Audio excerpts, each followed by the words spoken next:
Begitu pula waktu kita menjalankan rukun Islam yang kelima, tidak ada di Masjidil Haram, di tengah-tengah Masjidil Haram atau di sekitar Ka'bah terjadi pembeatan pelantikan sebagai haji. Kami angkat Anda telah menjalankan ibadah haji atau rukun Islam yang kelima, maka saya angkat hari ini panjenengan menjadi haji ora ono. Lalu kopiah hitamnya diganti kopiah putih, lalu kopiah belangkonnya diganti kopiah putih sebagai predikat tanda haji. Itu tidak ada. Kopiah putih adalah kopiah putih sunnatun Nabi sallallahu alaihi wasallam. Jadi siapapun yang ingin mensyiarkan sunnatun Nabi pakai sorban begini, pakai kopiah putih, itu tidak ada larangan. Siapapun berhak untuk memakainya selagi mereka atau orang tersebut mengaku mukmin muslim min ummati Sayyidina Muhammad sallallahu alaihi wasallam. Dulu kopiah putih ini pernah dijadikan alat oleh siapa?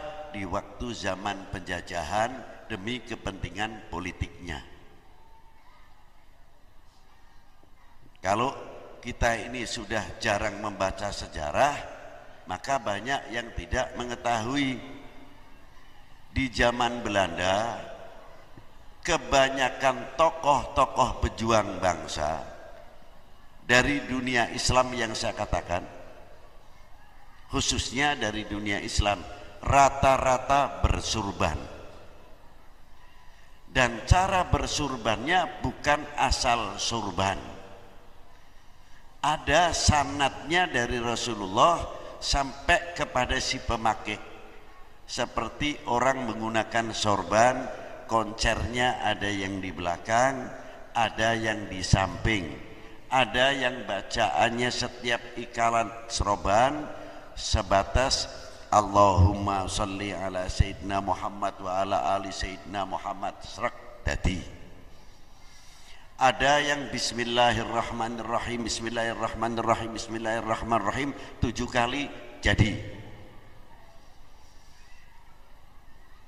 Semuanya ada ijazah-ijazahnya dari para guru-guru mursyidnya. Juga memakai rida. Memakai rida ini tidak semuanya sama. Ada yang sebelah kiri, ada yang sebelah kanan, dan ada yang nyelempang. Itu pun ada hadiah, ada ijazahnya. Tidak sembarang asal pakai. Kalau sunnah memang silahkan Anda pakai sunnah, tapi ijazahnya itu harus kita mempunyai, itu lebih afdol dari yang fadol.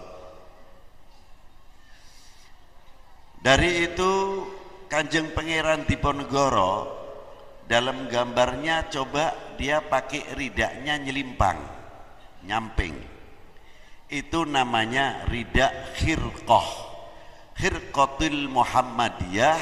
Cara memakai itu dari gurunya, dari gurunya, dari gurunya sampai baginda Nabi sallallahu alaihi wasallam.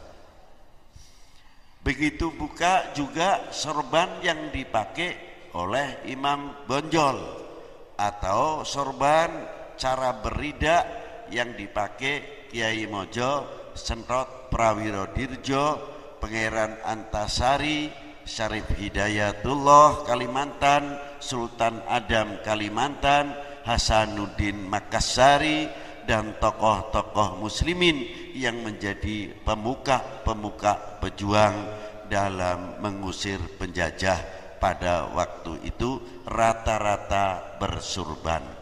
Maka untuk membedakan pada waktu itu mana kaum musrobanan dan mana yang tidak, karena penganutnya Kanjeng Pangeran Diponegoro rata-rata bersurban, maka digunakan oleh Belanda pada waktu itu. Barang siapa yang belum haji memakai surban didenda 25 golden. 25 golden itu kalau hitungan dulu mungkin tidak tahu itu berapa sekarang, 200 juta apa-apa. Yang sudah haji tidak mau menggunakan kopiah putih maka juga didenda 25 golden. Itu dasarnya di mana, Bib? Ada bukunya namanya Pandangan Politik Belanda Terhadap Islam dan Keturunan Arab yang ditulis oleh Senuk Khorkonyo. Itu ada bukunya. Maka pada waktu itu timbul asosiasi atau opini, bangun opini supaya apa? Bahkan orang pakai kopiah putih takut. Satu, yang kedua, kopiah putih adalah tanda predikat haji. Maka orang yang tidak mengetahui kopiah putih, maka kebetulan teman kita yang belum haji pakai kopiah putih, langsung saja digasak kaji raukah, kaji urung tahu weruh Mekah. Itu diantaranya berarti tanamannya Belanda berhasil pada waktu itu. Banyak lagi keterangan-keterangan yang lain di dalam buku tersebut, tapi zaman dahulu, zaman penjajahan untuk kepentingan penjajahannya atau politiknya pada waktu itu. Nah, sunnatun Nabi Shallallahu Alaihi Wasallam berbeda sekali dengan menjalankan ibadah haji. Kalau pakaian haji bukan jubah, bukan surban, bukan kopiah putih, dan bukan pula jubah, tapi yang dipakai pakaian ihram, itu yang disebut baru pakaian haji, bukan kopiah putih. Ini harus difahami. Dengan gebyar kopiah putih itu juga kita meramaikan gebyar sunnatun Nabi Sallallahu Ta'ala Alaihi wa alihi wasallam.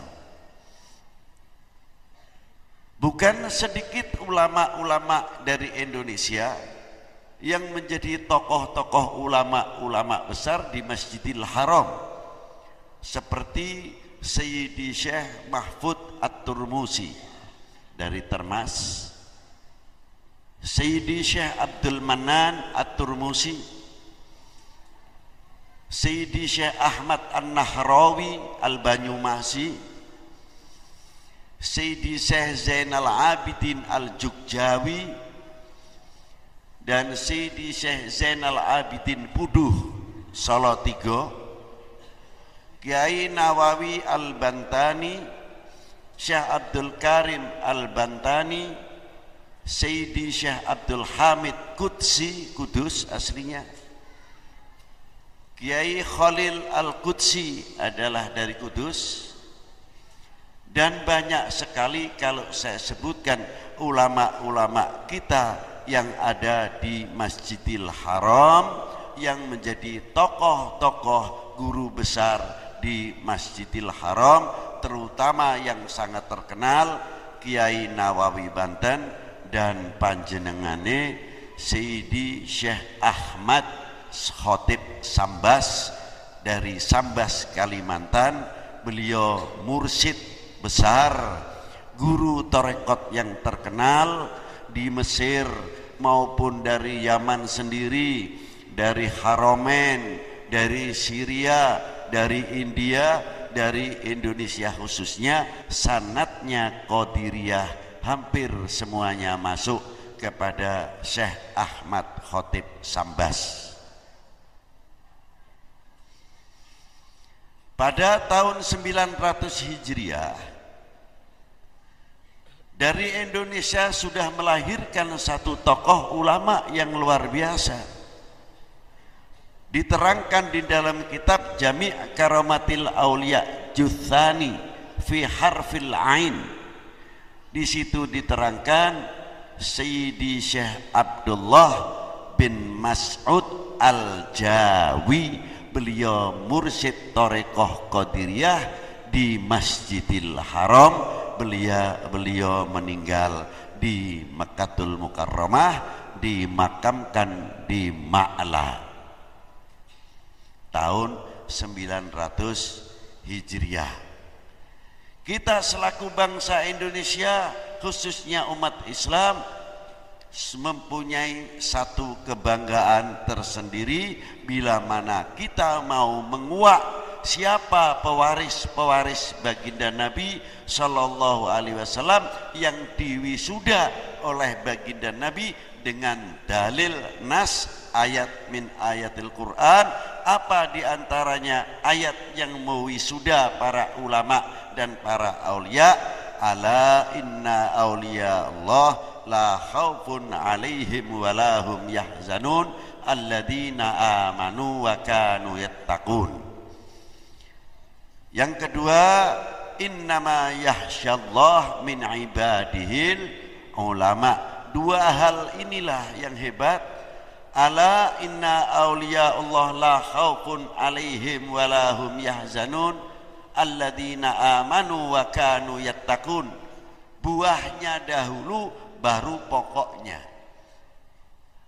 Intinya alladzina amanu wa kanu yattaqun. Siapa yang alladzina amanu wa kanu yattaqun? Di antaranya alladzina la khaufun alaihim wa lahum yahzanun. Itulah sifatnya para aulia ilah yang tidak pernah memikirkan besok makan apa. Yang dipikirkan adalah bagaimana para beliau itu mencapai dirinya wusul kepada Allah Subhanahu wa Ta'ala, sehingga keluar dari dunia yang fana ini mendapatkan husnul khotimah. Pekerjaan tugasnya para aulia ilah juga digambarkan. Mengapa para beliau diantaranya la khaufun alaihim walahum yahzanun alladzina amanu wa kanu yattaqun? Sudah diberi tafsir sendiri oleh Allah. Innama yahsyallah min ibadihil ulama. Diangkat dari kedudukan ibadihi, orang-orang yang sempurna bentuk ubudiyahnya, kenal kepada maqamatir rububiyah, itulah alladzina yahsyallah fi qulubihim. Nah, orang-orang inilah yang diperintahkan oleh Allah untuk kita semua, fas'alu ahli dzikri in kuntum la ta'lamun. Bertanyalah kalian kepada orang-orang min ahlil ilmi jika kalian memang tidak mengetahuinya. Siapa min ahli ilmi yang dimaksudkan di sini?